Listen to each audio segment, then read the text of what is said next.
In November 2024, Yamaha quietly filed permits for something that would terrify every competitor in the marine industry. Not a new engine, not a faster motor, but a complete revolution in how outboards are built.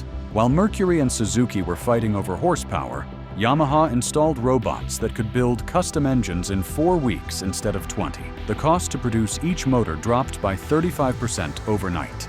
Within 48 hours, Brunswick called an emergency board meeting. Mercury's executives used one word: catastrophe. Dealers started panicking. Workers organized protests. And by spring 2025, 2 factories had closed their doors forever. This isn't just about robots replacing workers. It's about the death of an entire system that's existed since your grandfather bought his first boat. What Yamaha built in that factory will determine who survives the next decade and who disappears completely. The announcement came during Yamaha's third-quarter earnings call, buried between financial projections and market forecasts. CEO Yoshihiro Hidaka mentioned it almost casually, as if discussing a minor software update. "We are transitioning to Industry 4.0 manufacturing across our marine division." Most analysts on the call didn't even ask a follow-up question. They had no idea they'd just heard the starting gun for the biggest transformation in outboard history. What Hidaka meant, in practical terms, was revolutionary. Yamaha's Kumamoto facility in southern Japan would become the world's first fully integrated smart factory, dedicated to marine propulsion. This wasn't just adding a few robots to existing assembly lines. This was tearing down everything built since 1960 and starting over with artificial intelligence at the core. The numbers told a story of ambition that seemed impossible. 14 collaborative robots would work alongside humans on each production line. But these weren't the industrial robots of the past, locked behind safety cages. These machines used computer vision to inspect parts at microscopic levels while engines moved past at full speed. A digital twin system would predict component failures before they happened, adjusting torque specifications in real time. Most remarkably, electronic control units could be custom programmed while engines traveled down the conveyor, meaning a motor destined for Norwegian fjords could be optimized differently than one bound for Florida's shallow waters. Tom Richardson runs 3 dealerships across the Gulf Coast. He sold Yamahas for 22 years. When the company flew him to Japan for a preview, he thought he understood what he'd see. "I expected automation, sure. Everyone's automating. But when they showed us the production timeline charts, I thought someone had made a mistake. 4 weeks from order to delivery? Nobody delivers that fast. Not Mercury with all their resources, not Suzuki with their lean manufacturing, nobody." The promise extended far beyond speed. Yamaha's modular system would allow configurations previously reserved for commercial buyers, specific gear ratios for tournament-based fishermen, proprietary color schemes for boat manufacturers, even region-specific winterization packages, all at standard retail prices. The age of one-size-fits-all outboards was ending. For 70 years, the outboard industry operated on a principle so fundamental, nobody questioned it. Build engines in massive batches, ship them to dealers, let inventory sit until someone needed that exact model. It worked when customers had 3 choices: black, white, or gray. When the biggest decision was horsepower. But Yamaha's factory upgrade threatened to shatter this entire ecosystem overnight. Within 48 hours of the announcement, Mercury Marine's parent company, Brunswick Corporation, called an emergency board meeting in Mettawa, Illinois. The leaked minutes revealed something between concern and panic. One board member's comment stood out. "Yamaha's production model makes our supply chain look like it belongs in a museum." The real threat wasn't technology. Mercury had robots. Suzuki had automation. The threat was psychological. Marine mechanic Jake Morrison from Vancouver explains what dealers feared most. Once customers know they can get exactly what they want in 4 weeks, why would they settle for whatever's gathering dust on the lot? It's like asking someone to buy a suit off the rack after they've had one tailored. The whole mindset changes. But Yamaha had planned something deeper than anyone initially realized. they'd secured exclusive contracts with 3 Taiwanese semiconductor manufacturers, guaranteeing chip supplies through 2028, while competitors held monthly chip allocation meetings to ration their limited supplies.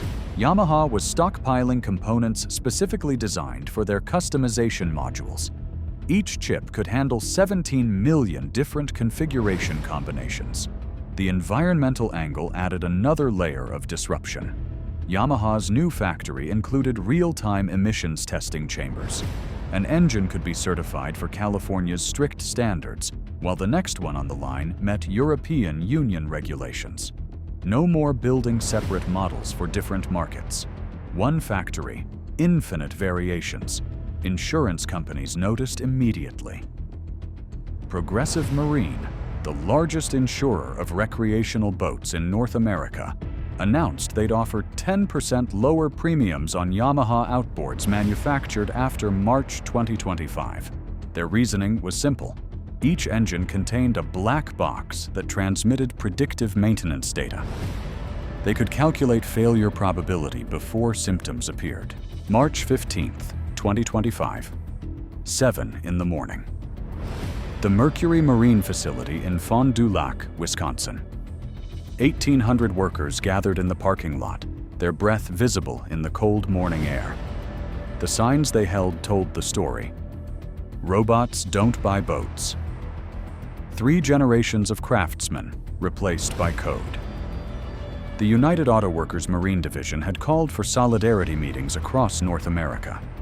This wasn't just about one factory. This was about an entire way of life disappearing. Union Representative Mike Thompson stood before the crowd, his voice carrying across the lot. They're telling us efficiency is progress. But efficiency for who? Shareholders in Tokyo who've never touched a wrench? Or the families who've built these engines with their hands for decades? The numbers were sobering. Yamaha's new factory employed 340 people to produce the same output that previously required 1,100 workers. The robots didn't just replace workers, they eliminated entire job categories. Quality inspectors became obsolete when cameras could detect flaws invisible to human eyes. Parts handlers vanished when automated vehicles moved components. Assembly specialists lost to arms that never tired, never made mistakes. But the real collapse happened at the dealer level. Bob's Marine in Houma, Louisiana, had operated since 1978. 3 generations of the Thibodeau family had sold boats and motors to half the Gulf Coast. By April, they closed their doors. Robert Thibodeau explained the mathematics of extinction. My whole business model depended on inventory. Customers came because I had engines ready to go. Now they configure online, click order, and I'm just a delivery point. The margins disappeared. 47 years of relationships, gone. The statistics painted a brutal picture. Dealer inventory financing costs dropped 67%, which sounded positive until you realized walk-in sales fell 44%. Service departments, traditionally the profit centers of dealerships, saw warranty claims drop by 30%. Predictive maintenance meant fewer breakdowns, fewer repairs, fewer reasons for customers to visit. Empty showrooms became monuments to a dying business model. In September 2025, the Federal Trade Commission opened an inquiry that surprised everyone. They weren't investigating Yamaha for anti-competitive practices. They were investigating why American manufacturers had failed to compete. The findings would reshape how the industry understood its own collapse. Dr. Jennifer Walsh from MIT's Industrial Innovation Lab led the investigation. Her conclusion was blunt. Yamaha didn't just build a better factory. They questioned the fundamental assumption of manufacturing. Why do we build things before knowing who wants them? Their answer seems obvious now, but it required abandoning 70 years of doctrine. The data supported her analysis with painful clarity. In the traditional model, 62% of engines sold were compromises. Wrong color, wrong shaft length, wrong gear ratio, but close enough. Under Yamaha's system, 89% exactly matched customer specifications. Customer satisfaction scores jumped 34%. Warranty claims dropped 61%. Returns virtually disappeared. Internal documents subpoenaed by the FTC revealed the tragedy. Brunswick, BRP, and Suzuki all had similar automation proposals on their desks. Brunswick's dated back to 2019. BRP's included detailed robotics plans from 2021. Each proposal was rejected for the same reason: fear of disrupting existing dealer relationships. They chose to protect yesterday's business model instead of building tomorrow's. Yamaha had fewer dealers to protect and less to lose. They could afford to anger traditional retailers because they were building something entirely new. Direct relationships with consumers through online configuration. Integration with boat builders who could order engines matched to hulls before either left their factories.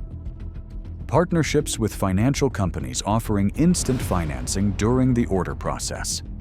Industry veteran Carl Matthews consulted for all major manufacturers over 30 years.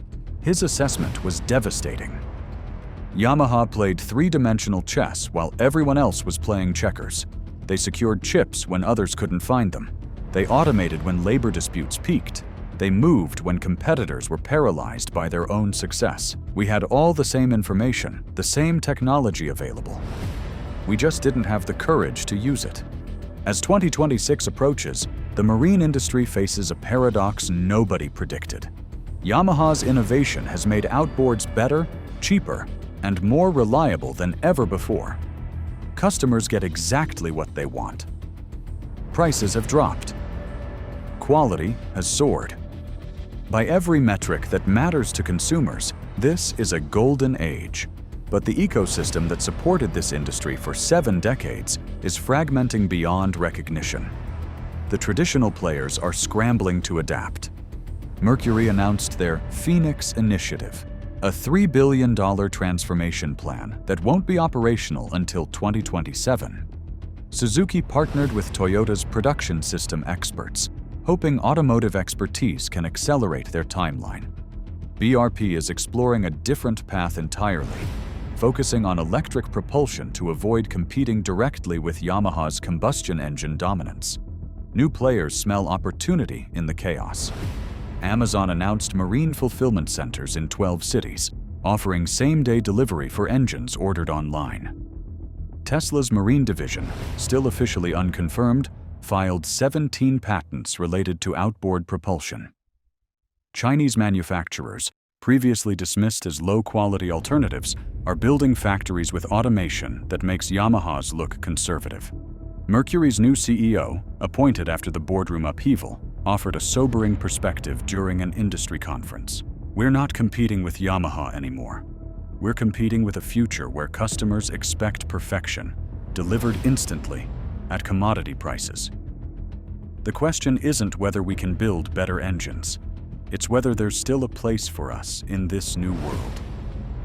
Perhaps the most profound insight comes from Yoshihiro Hidaka himself, reflecting on what Yamaha unleashed. We didn't set out to destroy tradition. We asked one simple question. What if building engines was about serving people, not filling warehouses? Everything else followed from that. As the sun sets over Kumamoto factory, its robots work through another night shift, building engines for customers they'll never meet, in configurations that didn't exist yesterday. One truth emerges from this transformation. Innovation doesn't negotiate with tradition. It doesn't ask permission. It simply arrives, forcing everyone to choose between evolution and extinction. The companies that survive won't be those with the biggest engines or the most dealers. They'll be the ones who understand that in an age of infinite customization, the customer isn't just king. They're the entire kingdom.